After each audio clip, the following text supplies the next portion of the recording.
Ya estamos por aquí. Ya. Bienvenidos a todos los que Hola, van buen día. entrando. Hola, hola, ¿cómo estás? Para que todos aquí sepan, nosotros es la primera vez que nos vemos. O sea, Sí, a pesar de ser por el tema de Instagram y todo eso, te agradezco muchísimo que hayas aceptado compartir con nosotros porque vemos que el trabajo a nivel de redes sociales se ve que hacen un trabajo muy bonito y muy interesante. Y de lo que vamos a estar hablando es de la perspectiva de los fisioterapeutas acerca del tema de la discapacidad. Ahora vamos a darle paso a Paulina. Me tomé casi la confianza de decirte así tu nombre porque me salió a la primera. Si tú te nos presentas a todos los que estamos por aquí, así te conocemos más. ya. Hola, muy buen día con todos. Como les dijo Saleki, mi nombre es Paulina Garrido. Soy magíster en neurorehabilitación. Terminé la maestría como ya yo creo que unos 6 7 años. Y desde ahí me he desenvuelto en este ámbito, tanto en el aspecto docente universitario como en el aspecto eh, de manejo de pacientes neurológicos, principalmente con pacientes pediátricos. Fuera de la maestría en neurorehabilitación, soy terapeuta BOBAT certificada por IVITA, así que también se hace un trabajo usando varios métodos y también trabajamos usando lo que son trajes Teratog y Terasud, que también son certificaciones con las que contamos para incluir esto dentro de las estrategias que estamos usando con nuestros pacientes. ¿Y qué nos cuentas un poco acerca del centro en sí? O sea, ¿cuál es el trabajo en términos en general que realizan? Hay algunas preguntas en relación a eso que van a ser un poquito más específicas, que más adelante te la iré haciendo. Pero ¿de qué se trata un poco ese abordaje que ustedes hacen a manera general? Ah, me faltó contarles eso. Yo creé Neurorehabilitación Imbabur hace unos 5 años atrás. Empecé con lo que es neurorehabilitación Okay. Imbabur. Y poco a poco hemos ido como ampliando como la difusión en redes sociales. Instagram ha sido el último que hemos creado, que no tiene mucho tiempo, pero que estamos empezando a darle como un poco más de entrada a Instagram. Nosotros somos un equipo terapéutico, no soy solo yo, somos un equipo Sí, terapéutico, veo que somos hay más algunas, personas. sí, somos algunas terapeutas que estamos dentro del área de neurorehabilitación. Todas trabajamos bajo la misma línea, tanto en la evaluación como en el entrenamiento con los pacientes. Y estamos dando soporte a los pacientes. Hemos empezado a incluir pacientes adultos. Pero estamos principalmente, o lo que más hemos estado trabajando son con pacientes pediátricos. Damos soporte a las personas que tienen alguna condición neurológica que tenga una inferencia en su motricidad, que de alguna forma le limite o dificulte la adquisición de algunas habilidades motoras. Así que nosotros en ese momento, porque nosotros de base somos fisioterapeutas, terapeutas físicas, kinesiólogas, así que, pero especialistas en neurorehabilitación. Así que nosotros trabajamos en la parte física, en la parte de las adquisiciones de habilidades motoras gruesas, como Gruesas. pararse, sentar, gatear, hacer marcha lateral, que hagan un manejo en la bicicleta. Todas esas habilidades de motricidad gruesa son las que nosotros entrenamos. Nosotros como equipo terapéutico no trabajamos bajo un método de tratamiento, no hacemos BOBAT como único método, ni solo Exclusivamente. Terasud, ni solo polea, sino que lo que hacemos es un conjunto usamos un conjunto de estrategias que facilitan el aprendizaje motor, basándonos en la plasticidad neuronal, que es la base para que la persona que tiene alguna condición neurológica pueda aprender, pueda modificar Integrarlo. la calidad de la habilidad que está realizando, pueda aprender otras habilidades, pueda recuperar una habilidad que perdió.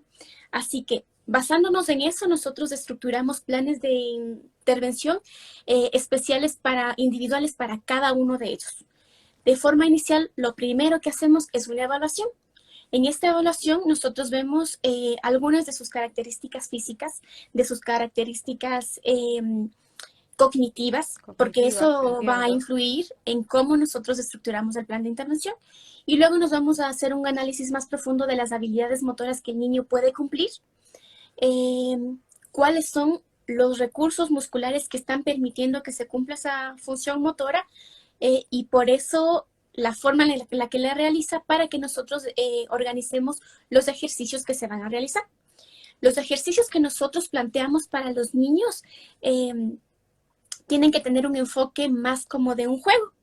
Sí, porque Buscamos con que sean, niños se sí, sí, necesita, de hecho, mira, aquí hay alguien que escribe que adaptan los conceptos a la necesidad específica de los pacientes. sí, O sí, sea, cuando sí, habla es de que es así. individual. Sí, tenemos que hacerlo así.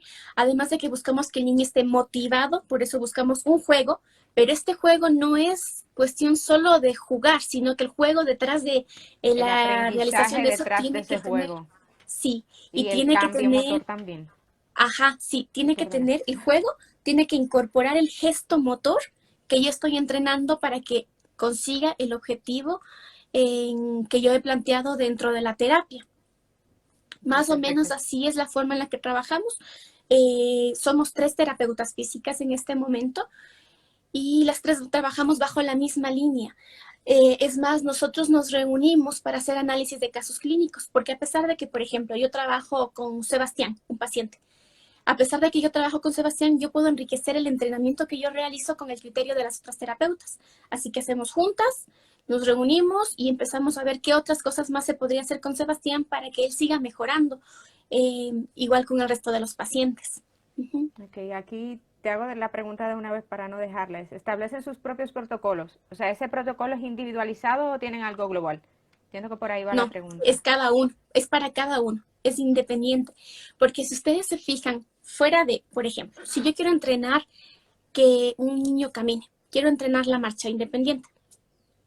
Las características de cada uno de esos niños van a hacer que yo modifique el plan de intervención para cada uno de ellos. Puede ser que ese niño tenga un compromiso cognitivo y que no comprenda las órdenes que yo le doy, versus otro niño que es Que verbal, sí que lo me puede. comprende. Así que eso va a hacer que el plan de intervención entre uno y el otro sea diferente. O puede ser que Entiendo que, sea, perdona, dime, dime, dime, dime. no, que te iba, que creo que la pregunta va muy enlazada al término de el tratamiento en sí es individualizado, pero ¿tienes algún tipo de protocolo estándar que haces con todos? O sea, una base, o sea, tú tienes un protocolo estándar y lo modificas dependiendo de cada intervención. Creo que la pregunta iba en ese sentido, no sé. ¿Podría ser? No, no tenemos No, de hecho, un protocolo estándar. No, lo ok, organizamos por entonces cada uno. por cada uno. Es que se entiende Sí. totalmente porque en fisioterapia tú tienes ese tema de que es bastante individualizado, aunque a nivel de revisión científica hay unos protocolos estándares, o sea, hay un estándar y en función de esos estándares, pues entonces ya tú cuando vas leyendo, vas instruyéndote, entonces uno va tomando de cada cosita y arma su muñeco, que es entiendo lo que ustedes hacen. Sí, Entonces, para transferir todo eso que ustedes hacen a la perspectiva de la discapacidad, sabemos, y aquí hago como un poco ese repaso que siempre lo hago, el tema de la visión de la discapacidad, de acuerdo a la OMS, habla de una deficiencia, que tiene una deficiencia corporal, de unas limitaciones en la actividad y una restricción en la participación de esa persona que tiene una condición neurológica X. Entonces, yo lo que digo es, tú como fisioterapeuta, ¿cómo tú abordas el tema? Porque a nivel, veo que a nivel del centro del ejercicio en sí, se nota que te apasiona lo que haces, lo cual es muy bonito y fue lo que yo dije, oye, estas son cosas que es importante mostrarla y que mucha gente la vea como ejemplo, que se ve ese deseo, pero ahí cuando hablamos del tema de discapacidad, el otro día incluso tuvimos otro live donde las madres hablan de no me gusta ese término, está la discusión si discapacidad o diversidad funcional. O sea, ¿cuál es tu perspectiva con relación a eso? ¿Qué opinas? con la terminología, mira, nosotros Lo que usa. trabajamos con pacientes neurológicos, Ah, pero para mí, desde mi punto de vista personal y profesional, son personas. Y yo les veo como exacto. cualquier otra persona, ¿sí? Em, Primero que todo, como persona. En mi formación académica, si nos referimos a cómo nombrarlo, yo aprendí a nombrarlo como persona con discapacidad y como es el término Exactamente correcto. eso. Sí. que es el término correcto, persona con discapacidad o persona con diversidad funcional. Pero hay un Ajá. poco de polémica de, ¿utilizo persona con discapacidad o persona con diversidad funcional? Em, Te cuento más o menos lo que pasa acá en Ecuador. Ok. En Ecuador el tema Mira, es bastante aceptado por los padres que tienen el término de discapacidad o persona con ok, discapacidad. perfecto. Es aceptado por los padres que tienen, como ya pasaron por ese proceso de aceptación de la Aceptación y patología, sí, de perfecto. la condición de salud de los niños. Hay otros a los que sí les molesta el término de discapacidad, el hablar de temas acerca de carné de discapacidad. No sé si en República Dominicana lo hacen así, no sé si en Madrid lo En hacen así, República pero Dominicana hay cosas que estamos ahí un poquito creciendo poco a poco. Aquí en España, pues yo ahora mismo estoy en España, sí utilizan, incluso el carnet que suelen tener habla de minusvalía, que es un término aún más retrógrado. antiguo, Sí, exacto, retrógrado ujú, totalmente. sí. Yo prefiero decirles a los niños por su nombre. Y si ustedes han visto los posts que nosotros ponemos, yo pongo el nombre, pongo Miranda, Sebastián, Sí, Aileen, porque para mí son niños, son personas, y no como la niña con discapacidad, no, sino como persona, como una persona, como cualquier otro como niño. todos. Y ya, sí. Yo creo que este tema es bastante complejo porque en algunas ocasiones sí puede ser, los padres se pueden sentir un tanto incómodos o heridos con el tema de que se nombre a su hijo tomando en cuenta una condición de salud. Porque es como Sí, es que es si yo entendible. dijera, por ejemplo, eh, yo creo que esto es, no deberíamos hablarlo como desde las características, desde esas características. Es como si yo digo el gordito, el flaquito, el niño con discapacidad, sino por el nombre. Yo creo que esa es la forma Exacto. más adecuada de tratar con las personas, porque decirles por el nombre, eso es lo que yo pienso. Yo uso el término persona con discapacidad. Ese es Ya. el término que uso. Y cuando yo veo que, por ejemplo, que los padres están un poco como reacios a ese término, lo evito y lo digo solo por el nombre del niño y se acabó. Nada más. Ujú. Ya, a ver, que es un poco entendible. Me identifico bastante con eso porque yo utilizo mucho. Ahora hay veces que utilizo un poco también el tema de diversidad funcional.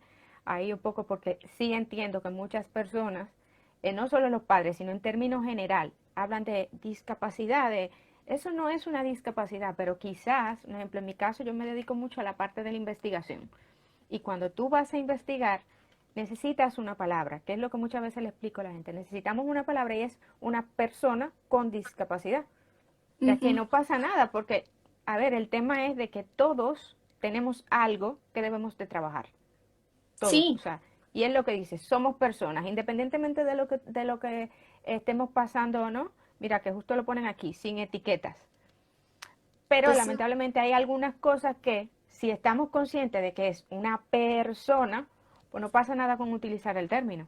Entonces ahí siempre entra un poco esa discusión de que hay muchas personas. El otro día te hago un poco ahí un comentario de que hice un poco como la pregunta de qué te parece y la mayoría de las personas lo tomaron como que no pasa nada, que lo tomaban muy bien lo de persona con discapacidad. Entonces quizás también tiene que ver mucho con la educación y con la información. Creo pues que sí. ahí influye bastante. Una de las preguntas, ahora vamos a ir haciendo poquito a poco de las preguntas que han hecho por aquí, Y eso aquí puedo es, decir una cosa más referente a claro esto. que sí, claro que sí. Por ejemplo, cuando yo estaba leyendo hace poco algo de diversidad funcional y yo lo analizaba desde este punto de vista, que tú, ¿cuántos años tienes, Aleki? No sé, Ay, mi edad, tengo 34. tienes Bellos y 34. hermosos. Ya, ambas somos fisioterapeutas, ambas somos chicas, ambas estamos como enroladas en este tema, pero seguramente tú y yo tenemos habilidades diferentes y tenemos destrezas en diferentes áreas. Así que yo lo veo también por ese lado. Todas las personas son diferentes, diferentes en características físicas, diferentes en... Yo no puedo cantar, yo no sé cantar. Hay otras personas que pueden cantar. Yo no soy muy buena, por ejemplo, cicleando en la bicicleta, no soy muy buena en eso, pero hay otras personas que tienen habilidades, aptitudes para eso, y lo mismo pasa con las personas con discapacidad. Todos, en general, toda la población tiene habilidades para ciertas cosas, tiene más aptitudes para cumplir ciertas cosas y otras no, como Y todos. otras no. Así que yo creo que suena, se escucha más agradable el término de diversidad funcional, que es una realidad. Porque si tú te pones a pensar, todos tenemos una diversidad de Diversidad. habilidades. Sí, y hay cosas en las que yo voy a estar limitada. Por ejemplo, yo no voy a cantar ni hoy ni en 10 años porque no Yo tengo tampoco aptitudes cantaría. para el canto. Sí, sí, Nos tiran pero a los leones y cantamos. sí, sí, yo tengo aptitudes para otras cosas, pero para el canto no. Y así que yo creo que el término a mí me agrada mucho, diversidad funcional, me agrada mucho y le veo bastante acertado porque es la realidad. Pero como tú dices, hay ciertos escritos, revistas científicas, artículos, y el término tampoco a mí me desagrada que se diga persona con discapacidad, porque sí, eso sí, no el discapacitado, no, ni el No minusválido, eso no, discapacidad. Exacto, esa eso, porque palabra sí es que me lo molesta. dicen todavía. Sí, sí. Así que eso sí no, eso es inconcebible, eso no. Pero persona con discapacidad a mí me sigue pareciendo un término respetuoso, ¿sí? Respetuoso. Aunque me gusta mucho más diversidad funcional. En cuanto a eso, hay un tema que muchas veces ves informaciones, o sea, personas en altos puestos que deben de dirigirse incluso a grandes personas, o sea, muchas personas, A perdón, multitud. y dicen, y tienen un tremendo público, y dicen discapacitados. Entonces, a mí me da un poco como, ¿en serio estás diciendo eso?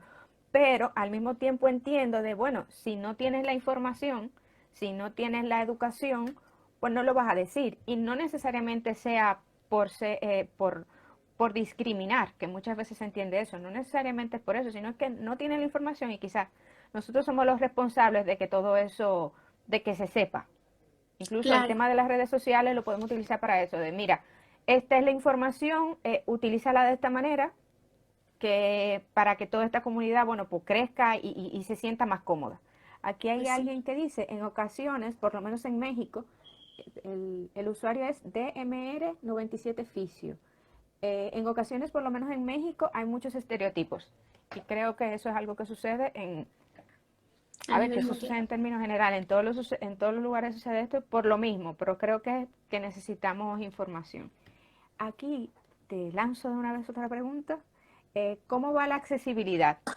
Ahí yo entiendo que hablarás desde lo que vives en Ecuador, o sea, ¿cómo tú ves el tema de la accesibilidad en general y la accesibilidad quizá en ese ámbito de salud que es el ámbito donde trabajas? A ver, yo he podido apreciar eh, la forma en la que se trabaja y el manejo de las personas con diversidad funcional en varios países, en el proceso en el que me he ido formando académicamente. En Ecuador yo he visto que ha crecido, sí ha mejorado. Hay muchas cosas que se han estado haciendo en este tiempo, pero todavía falta. Falta bastante accesibilidad para las personas con discapacidad. Por ejemplo, algo simple que les podría contar. Los transportes públicos. El transporte público no tiene acceso para personas con discapacidad. Yo he tenido pacientes que viven muy lejos, que no tienen auto, que tienen que transportarse en un bus, en una micro, y tienen que hacerlo con su niño de 12 años, de 13 años, cargado la silla de ruedas, porque no hay un espacio físico Creado para ya ellos. adaptado para que puedan colocar su silla de ruedas, para que la persona con discapacidad vaya fija ahí. No. Cosa que, por ejemplo, en Chile, yo viví en Chile, yo estudié mi maestría en neurorehabilitación en Chile. Así Ah, que, mira, por ejemplo, allá el metro, las micros, los buses tenían ya una zona, o sea, entraba la persona con la silla de ruedas al auto, al bus, a la micro, ya. al medio de transporte público. No sé cómo se dice en República Dominicana, ¿no? Es que en Dominicana se dice guagua realmente, Ah, ya. o se Como en dice Bolivia. onza, aquí en España dices autobús, o sea, Ya, tenemos ya, pero muchos me términos. entienden de qué estoy hablando. Sí, totalmente, entiendo que Por sí que te ejemplo, entiendo. allá tenían ya la rampa, entraba la persona con silla de ruedas, se ponía un cinturón, pero por ejemplo esas cosas acá todavía está bastante limitado, bastante limitado. El hecho de que otra cosa podría ser, que yo me he fijado, siempre estoy pendiente de esas cosas, en el cine, Sí, que El cine no tiene un espacio físico en donde tú puedas poner tu silla de ruedas. No, no tiene. Acá en Ecuador todavía no tiene. Ah, Y todo es por gradas para las salas de cine. Así que estos son limitantes. Y las personas, como son personas, también necesitan realizar actividades recreativas. eso. Ir al cine, ir al mall, ir a restaurantes. Y en eso todavía sí está como por detrás. Estamos avanzando lento, pero estamos avanzando porque sí ha habido cambios. Ahora se respeta mucho más la parte de los parqueaderos, del espacio físico, eh, pero Eso es siempre, como en importante. cualquier lugar, hay algún irresponsable que va y se pone ahí sin tener ningún tipo de El discapacidad, como en parking todo donde lado. Sí, dicen, y pop, me sí. pongo en ese parking. Sí, yo creo que todavía falta. Lo que sí se ha incrementado es, por ejemplo, la accesibilidad en poco a poco. No en todos los lugares, pero sí poco a poco en lo que son universidades, en lo que son instituciones educativas, en escuelas, porque ahora acá en Ecuador se incluyó la educación regular, en donde un niño con parálisis cerebral puede ir a estudiar en una escuela regular, así que las instituciones han tenido que empezar a adaptar algunas cosas, todavía Tienen que están hacer los cambios. en camino, sí, pero ya ha empezado a haber algunos cambios. Hay muchas cosas en las que trabajar, esa es la realidad, pero esperemos que de a poco, viendo la necesidad, se vayan haciendo esas modificaciones. Es que yo entiendo que poco a poco va a haber más apertura. En Dominicana pasa un poco lo mismo, que cada día más hay más apertura, hay más accesibilidad. Por ejemplo, en el momento de que cuando yo vine aquí a España, sí notaba la diferencia, porque aquí está mucho más avanzado en cuanto a eso. Y mira que Claro, todavía aquí la misma persona dice, no, mira, yo necesito tener X o Y cosas.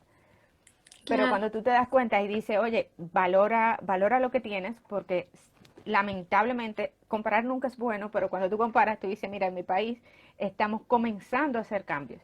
claro. Y sí, hay cambios y se ha avanzado. Yo encuentro que en términos general, eh, uno lo va notando. No sé si es que ahora hay más visibilidad, que uno va viendo que poquito a poco vamos creciendo. Y la comunidad también es más grande, que es otra cosa importante. Sí, sí, Eh, es verdad. uy, que te busco la preguntita. ¿Vas a decir algo, perdona? No, no, no, no. Sí, No, que estoy tratando de las preguntas que te han hecho, hacerlas así por aquí. ya. Mira, aquí, que si en tu centro, tengo aquí y tengo acá. ¿En su centro generan actividades formativas? Formativas como cursos, Sí, entiendo que sí. podría ser. A eso se refiere. Cursos todavía no lo hemos hecho. Lo que yo les contaba al principio es que yo he trabajado en docencia universitaria en pregrado, ya algunos años, como unos 6 años en docencia.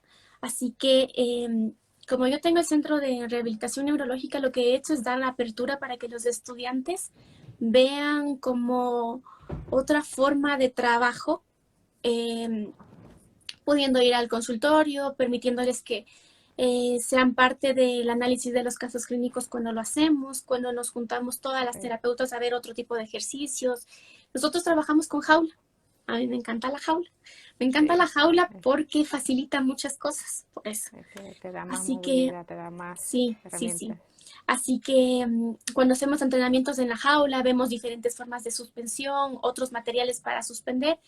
Permitimos que vayan estudiantes para que ellos también vayan observando. Hay estudiantes que en pregrado, como ustedes deben recordar, tienes o necesitas para que puedas consolidar tu aprendizaje, tener experiencia. Y Sí, en es Ecuador, importante. apenas en estos años, yo creo que en unos 2 años, unos 3 años, han empezado a haber más formación de centros terapéuticos especializados, porque antes había centros terapéuticos, pero que hacían de todo, traumato-deportiva, Ah, ok. respiratoria, neuro, pero ahora hay centros como hay más creación de centros especializados. Así que, pero no hay muchos, porque estamos como empezando a crear. Las Sí, personas pero que poquito a fueron, poco se va sí, llegando. sí, las personas que empezaron a hacer especialidades han empezado a crear sus centros de rehabilitación de una línea, de una área específica. Así que como no hay muchos todavía, lo que se ha permitido como neurorehabilitación Imbabura es que vayan estudiantes para que tengan contacto con los pacientes, porque no sé si ustedes han trabajado con pacientes pediátricos, el manejo es diferente. Es La, totalmente diferente. claro, el contacto inicial, la forma en la que tú haces que el niño colabore y que quiera estar interesado en la actividad que tú le ofreces, fuera de la técnica del análisis Sí, de porque la neuro. técnica es tu base, pero como tú lo abordas es algo totalmente diferente. Claro, sí, sí. El contacto inicial con los pacientes es sumamente importante. El que ellos se sientan cómodos en el ambiente que nosotros ofrecemos y que tengan motivación por hacer los ejercicios, por hacer los juegos que les va a permitir que ellos vayan ganando otras habilidades motoras. Así que también es bueno esa parte porque a veces, yo recuerdo la primera vez que empecé a ver un niño, tú estás nervioso, nervioso, un poco dudoso, fuera de que tengas los conocimientos para trabajar, que el niño no quiere acercarse porque eres un desconocido. Así que fuera de la parte Hay una técnica que les adaptación. permitimos que ellos puedan revisar cuando van al consultorio también, les permitimos ese acercamiento con los niños para que ellos vayan como Exacto. orientándose, viendo qué área es la que les gusta y que luego puedan formarse un poco más en esa área. Así que eso sería como la parte formativa. Pero Ok. estamos abiertos a cualquier otra cosa. A mí me han escrito mucho a Neurorehabilitación Imbabura a preguntarme de otros países, de Perú, de Estados Unidos, de Colombia, Ahí de Uruguay, tienen de varios lugares para preguntar si podían hacer pasantías. Y la verdad es que nosotros estamos abiertos eso a es cualquier tipo importante. de experiencia que nos permita enriquecer lo que hacemos con los niños y también compartir Excelente. nuestra visión de la terapia para que ellos eh, puedan realizarlo en otros lugares y que esta forma como un poco más activa, un poco más motivando a los niños sea de beneficio de las personas, principalmente, pues de los Esto a usuarios fin de que cuentas necesitan de esto. es lo que importa, Pues sí, de que todo, que aprendamos, pero que lo hagamos en función a la mejoría de los niños o en el caso de las personas adultas, de la persona adulta. Mira, aquí hay te voy a enlazar dos preguntitas que te han hecho aquí, que es, ¿cómo trabajan con niños con parálisis cerebral, por un lado? Y otra persona te pregunta si han tenido alguna experiencia con parálisis, bueno, no sería parálisis, sería con distrofia muscular de Duchenne. Mencionan aquí Duchenne. ya. Eh, para trabajar con, primero, la primera de el manejo de pacientes con parálisis cerebral, Exacto. sí, ya. Eh, como ustedes saben, la parálisis cerebral tiene diferentes tipos. Se puede clasificar de diferentes formas y hay diferentes características. Igual, esa es mi visión, que a pesar de que el diagnóstico sea parálisis cerebral, igual yo tengo que hacer una evaluación y voy a determinar un entrenamiento motor especial para ese niño. Puede ser que el niño tenga como diagnóstico parálisis cerebral y tenga una hemiparesia, que la mitad del cuerpo tenga dificultad para moverlo. Y Tenga, puede ser otro niño con parálisis cerebral que tenga una tetraparesia y que no pueda mover o tenga dificultad para mover ambos brazos, ambas piernas. Puede que uno tenga hipotonía, el otro tenga hipertonía. eh, y eso hace que yo no pueda como armar un plan muy terapéutico, preciso. sí, sí, en base a la patología que tiene, que yo diga, el niño con parálisis cerebral podría trabajarle así, así, así, así. No podría decirlo. Puede ser que ese niño con parálisis cerebral tenga buen nivel cognitivo y que comprenda las órdenes que yo le doy. Y eso va a hacer que el abordaje que yo le dé sea diferente. Se Y puede cambia ser otro totalmente. niño que no comprenda, que no sea verbal, y mi abordaje va a ser diferente. Tiene que ser diferente porque las características de estas dos personas, a pesar de que tengan parálisis cerebral, hace que yo tenga que buscar estrategias diferentes para entrenar a los dos. ¿Sí? Puede ser que el niño tenga 4 años, ambos tengan 4 años, pero uno está sentándose y el otro ya se mantiene en bípedo. Así que, obviamente, los Y no objetivos pueden y ser la lo forma de mismo. entrenamiento va a ser diferente. Para mí, el diagnóstico es importante para que tú sepas si el pronóstico de ese paciente, si es que es una El enfermedad comportamiento en general.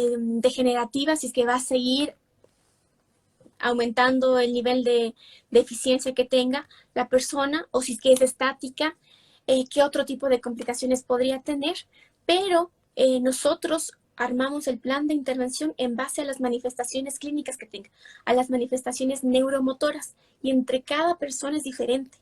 Puede ser que uno tenga un grado de espasticidad, el otro nivel, otro puede que tenga ya alguna alteración estructural de la articulación del tobillo, el otro no. Y Así ahí que te cambia eso hace que totalmente. no pueda estructurar un plan de intervención por la patología, sino que tenga que hacerlo en base a las condiciones de cada persona. Ujú. Ya, Y entonces, la otra de la si otra hemos pregunta trabajado que con sí. pacientes con distrofia muscular de Duchenne, sí. Eh, si hemos trabajado, como ustedes saben, la distrofia muscular de Duchenne es una enfermedad eh, progresiva. Así que con las enfermedades progresivas, con las enfermedades de este tipo es un poco más complejo. Más A veces a complejo. mí me ha resultado muy frustrante porque tienes un límite. Como profesional tienes un límite. Yo quisiera hacer más cosas, quisiera que todos avancen súper bien, que nadie retroceda, que Pero, nadie decaiga en su nivel, pero tienes limitantes. Y hay cosas que no se pueden hacer, que son más difíciles de trabajar. no, porque ya ahí en Duchenne implica un tema respiratorio, un tema cardíaco, lo mismo que dices, es progresivo. Claro, Ahí hay muchas cositas que pueden influir, que hacen que el abordaje sea mucho más complejo. Mira, aquí Gabriela Villaverde, si mal no ya le cambié el apellido. Gabriela rayita abajo 23 Villa. Cada protocolo, lo que ya decías anteriormente, cada protocolo debe ser individual aún con el mismo diagnóstico, que era lo que mencionabas. pues sí. Que incluso lo mencionábamos desde el inicio, desde que estás hablando del tema de lo que hacen en el centro y todo eso. Es dejar bien claro eso, porque muchas veces como fisioterapeuta, incluso cuando tú acabas de salir, que hay personas que les suele pasar, hay algunos que no tienen la oportunidad de tener mucha práctica, lo que decías antes, de tener mucha práctica antes de incluso de graduarte, piensas que tienes que trabajar de manera estandarizada, que era lo que también se preguntaba, eh, tengo que trabajar esto, esto y esto, pero Ujú. tú vas a tener una información global. Ya lo que aquí tiene una base sumamente importante es esa clínica, ese razonamiento clínico, ese saber qué vas a utilizar y para qué lo vas a utilizar. O sea, que eso que incluso lo abordabas antes, muy importante que como fisioterapeuta lo tengamos súper, súper claro. Porque también el tema de cuando hablamos de persona con discapacidad, persona que hace algún tipo y haces un proceso terapéutico, luego de ese procedimiento que queda, siempre vas a hacer, esa es incluso una de las preguntas que están aquí, una persona que tiene alguna condición neurológica, ¿siempre va a ser solo fisioterapia? ¿O qué tú opinas del hecho de que vaya haciendo algún tipo de actividad física más enfocada a ese actividad física adaptada, deporte adaptado? ¿Qué piensas sobre eso? Yo creo que eso es indispensable, es indispensable. Yo cuando tengo la Totalmente de oportunidad y acuerdo. el paciente tiene un nivel funcional que le permite em, cumplir algunas actividades que le hace sentirse satisfecho, yo le doy de alta, porque yo no quiero que se quede conmigo toda la vida. Exacto. Pero sí les sugiero, por ejemplo, hay niños que tienen buen nivel funcional y entran en entrenamiento intensivo unos meses y después de eso yo les doy de alta y les digo, ya no, ya no. Lo que sí es que necesito que empieces a buscar alguna actividad deportiva, que sea natación, que sea fútbol, que sea bicicleta, porque actividad física sí necesitan hacerlo de forma regular, pero terapia física que estén siempre con el terapeuta, no, yo no lo considero.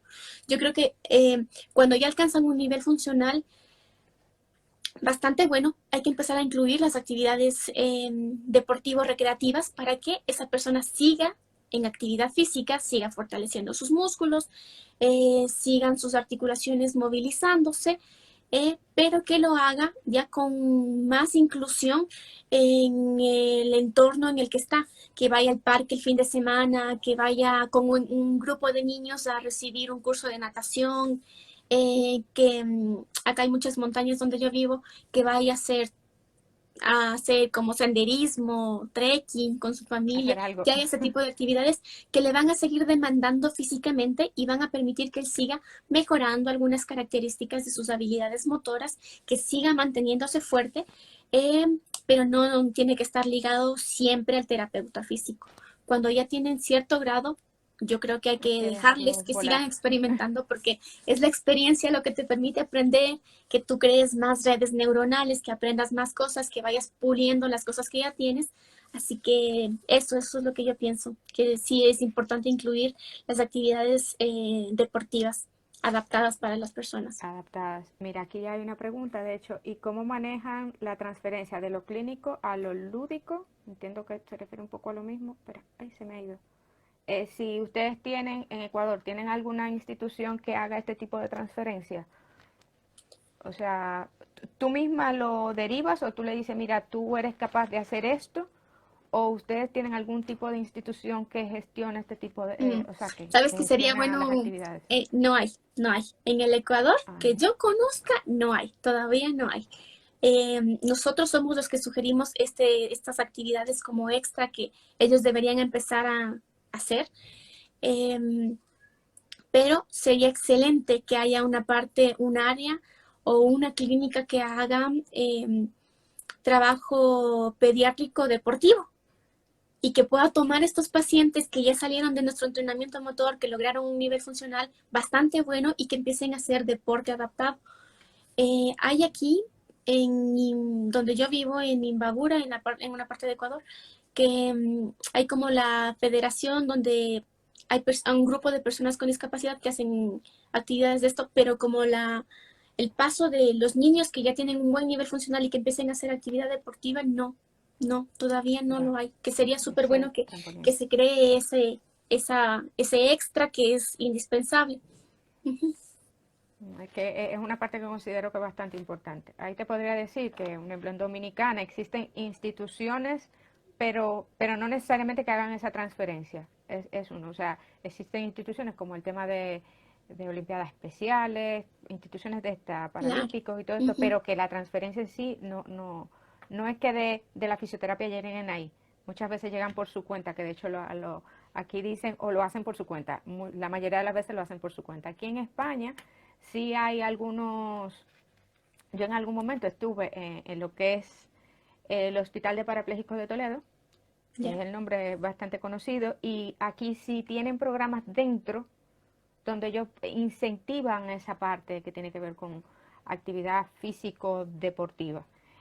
Ahí también hago una pequeña mención, hay un poquito de que el próximo jueves también vamos a tener un profesional del área que nos va a decir cuál es su perspectiva. Entonces, es como para que tengamos el conocimiento de todo y podamos crear esas sinergias. Entonces, vámonos por aquí. A ver, lo de la pregunta de discapacidad y diversidad funcional, ya la contestaste antes, que justo te han preguntado eso. Una de las cosas es, que entiendo que va más hacia la parte humana y personal, es ¿qué te motiva a trabajar con niños? O sea, ¿cuál es tu motivación? Te enlazo dos, para trabajar en fisioterapia y en específico trabajar con niños. Para Fueron dos trabajar en preguntas diferentes, fisioterapia. y pop, y te la enlace. Em, a ver, la verdad, yo no pensé estudiar fisioterapia. No lo pensé, Ay, mira, nunca lo pensé. Creo que se fue. ay, se ha frisado. Ah, ya está, ya Ya. está. No pensé estudiar fisioterapia, pero cuando yo terminé el pregrado, acá en Ecuador todavía no había, desde mi conocimiento, yo no tenía muy claro qué abordaba la fisioterapia. Así que tal vez por eso no estaba como muy enfocada a fisioterapia. Cuando ya empecé la carrera y terminé pregrado, ya tenía un poco una visión más clara, pero yo terminé pregrado y enseguida fui a estudiar una especialidad. Y cuando yo escogía la especialidad, porque hay respiratoria, terapia manual ortopédica, hay un montón de Sí, especialidades, hay muchas. yo dije quiero neuro. Y estaba cerrada en que quería neuro. Y cuando ya fui a estudiar el posgrado, la maestría en neurorehabilitación, ahí sí dije, le di en el clavo, porque esto es lo que me encanta. A mí me encanta esto. Yo creo que se nota bastante en las publicaciones que hacemos que para mí Sí, es que una se nota gran mucho. pasión Creo que esto, a por mí me eso te lo han encanta. preguntado. Sí, a mí me encanta la neurorehabilitación. Y yo al principio, cuando estaba estudiando el posgrado, la maestría, me quedé viviendo en Chile 2 años porque mi maestría duró 2 años. Así que cuando me quedé viviendo allá, yo tuve mucha experiencia en manejo de pacientes adultos neurológicos. Así que empecé trabajando con adultos y era lo que más veía y me sentía bastante cómoda con adultos. Y cuando regresé a Ecuador, empecé a trabajar con niños. Durante mi formación en la maestría hice algunos diplomados en adultos, en niños, el BOVAD, y tenía como conocimientos para ambas áreas, pero más bien cuando regresé al Ecuador empecé a tener más experiencia con pacientes pediátricos. Y yo noté una diferencia. Para mí trabajar con niños es sumamente enriquecedor.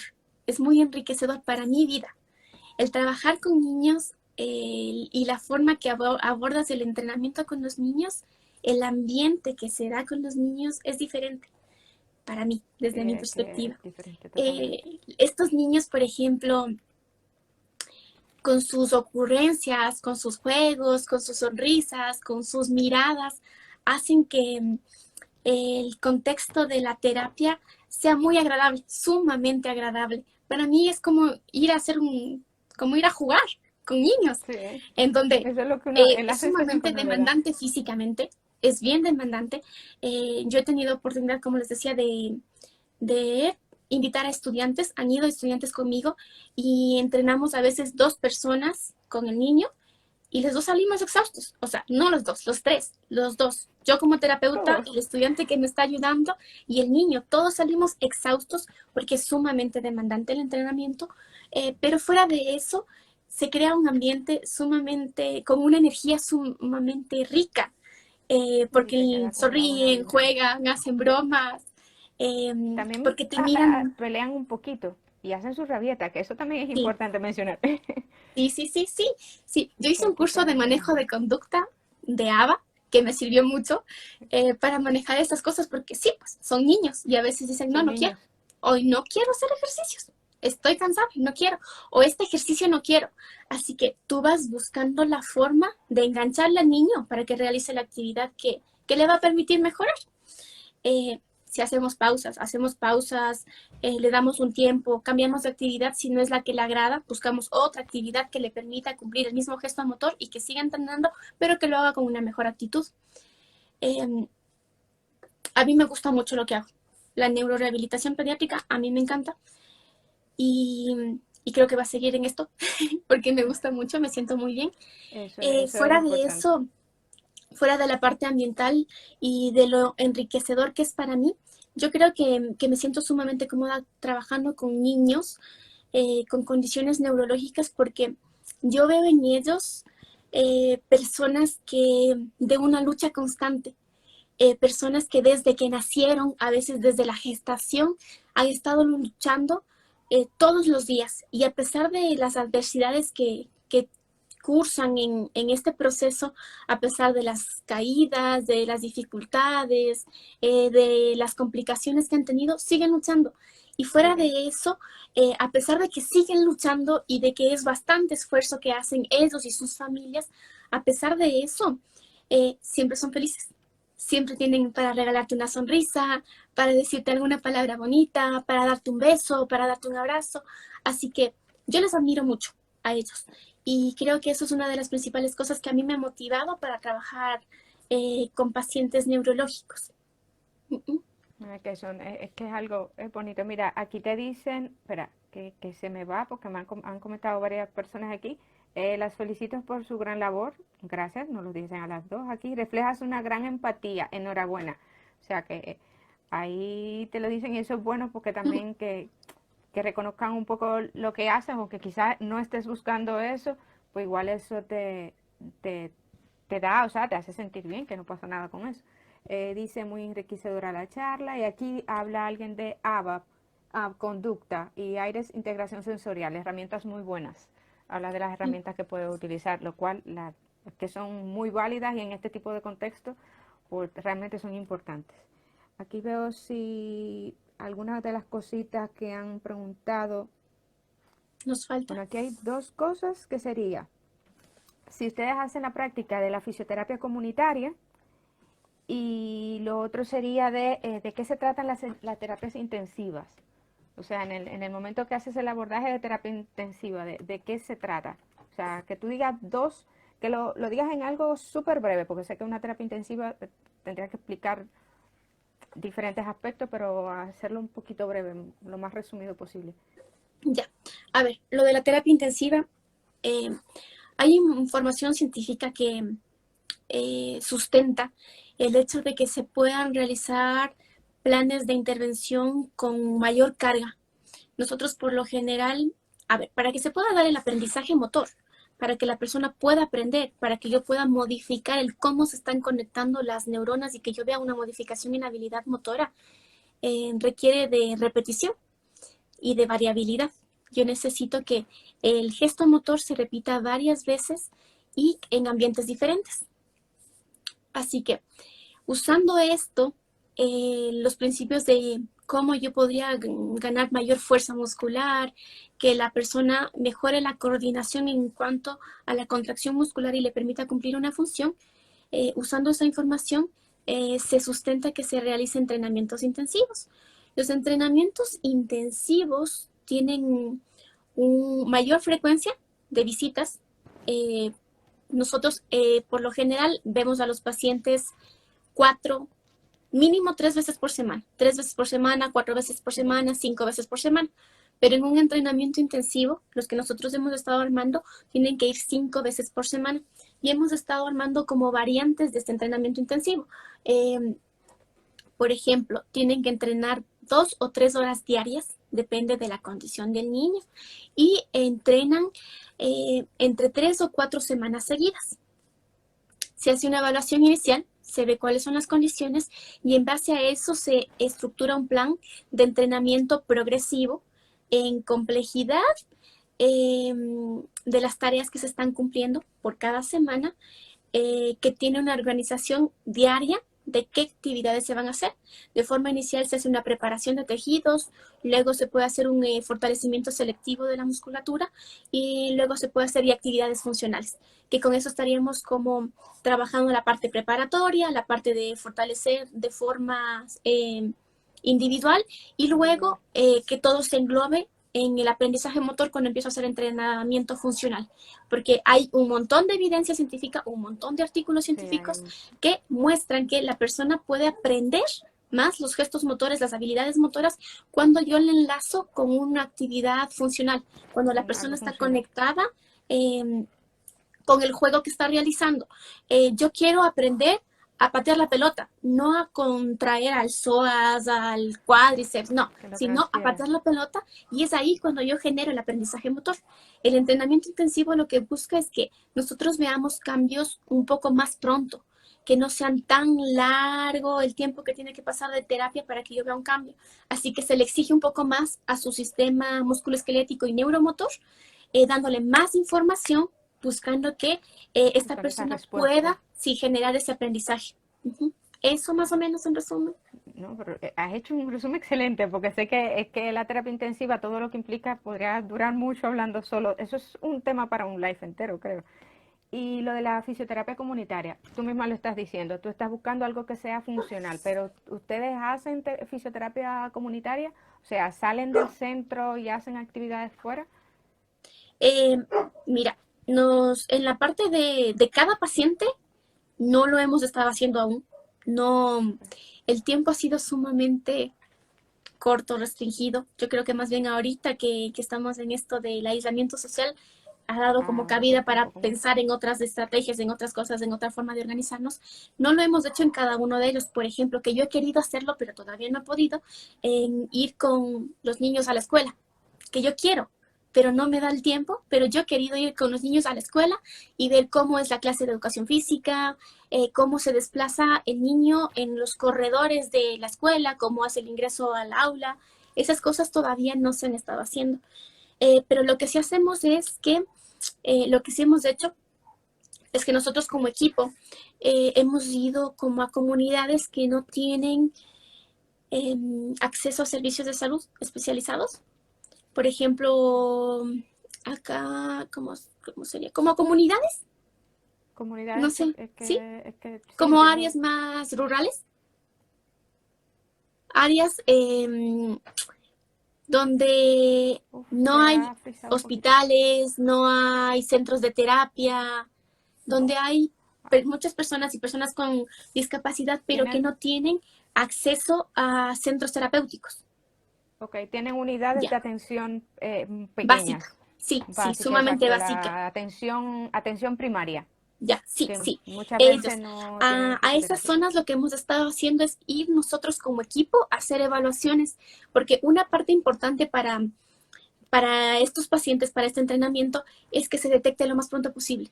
Cuando se detecta lo más pronto posible, tú tienes más posibilidades de darle otras estrategias que le permitan a la persona que avance Para más y que evolucionar. su nivel funcional sea bastante bueno. Así que lo que hemos estado yendo todos, vamos todas las terapeutas, hemos invitado a otras personas también que han querido ir y vamos todos y hacemos evaluaciones gratuitas, globales a las personas.